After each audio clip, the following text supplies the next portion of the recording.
有這樣一句老話，冬吃蘿蔔夏吃薑，不如一盆冬瓜湯。冬瓜湯人人都會做，但是有可能你一直沒做對。教你飯店不外傳的配方，湯鮮入味，清淡不油膩。嗨，大家好，我是小蘇，一圈森林求關注。首先準備一塊冬瓜，去掉外皮和瓜瓤，改刀成小塊，這樣容易熟。天熱的時候，我們要多吃一些冬瓜，對身體好處多多。冬瓜的水分含量足，热量低，就算吃上2大碗也不怕胖。切好之後装入盆中備用。半截大蔥斜切成馬蹄形，一小塊生薑切絲，再來1小勺的花椒，1顆八角給它掰開，這樣更容易出味兒。再往裡面倒入100毫升的清水，用手抓拌上1-2分鐘，用這個蔥薑汁來調肉餡會非常的好吃。這個時候的蔥薑汁已經非常的濃郁，先給它放在一邊浸泡上10分鐘。接下來盡量準備一塊3肥7瘦的豬前腿肉，圈個好物，絞肉機。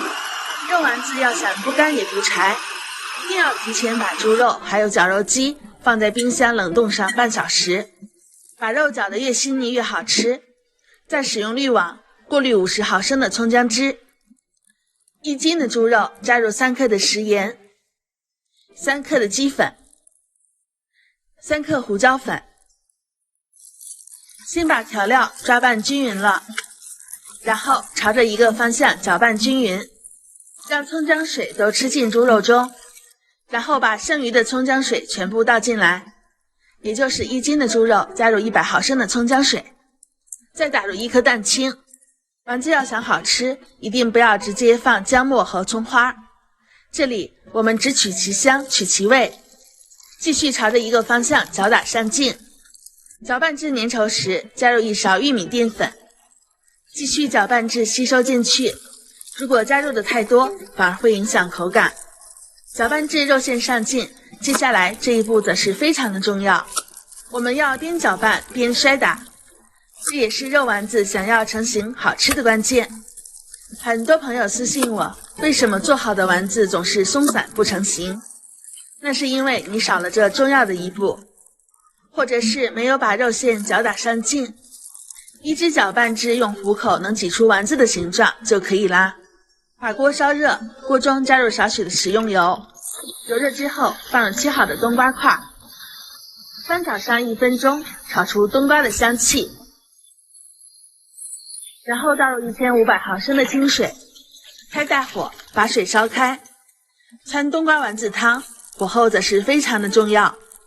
水開之後轉最小火，用勺子把丸子取下來，直接放入鍋中。我們在汆丸子時一定要貼着水面，這樣丸子就不會粘在勺子上面了。全部汆好之後，用鏟子輕輕的推動，避免丸子粘鍋底。汆丸子的這個小技巧，不知道大家學會了嗎？掌握了這些小技巧，你也可以做出和飯店一樣好吃的丸子湯。開大火煮上5分鐘，把丸子煮熟煮透，再撇去表面的浮沫，這樣子湯汁就會非常的鮮美。時間到了之後，加入1小勺的食鹽，1小勺雞粉，1小勺五香粉來調味。用鏟子輕輕的推動，把調料攪拌均勻了。然後撒上枸杞煮上1分鐘，關火之後撒上小蔥花、香菜點綴，一個味道非常鮮美的冬瓜丸子湯就做好啦。盛入碗中，美味繼承。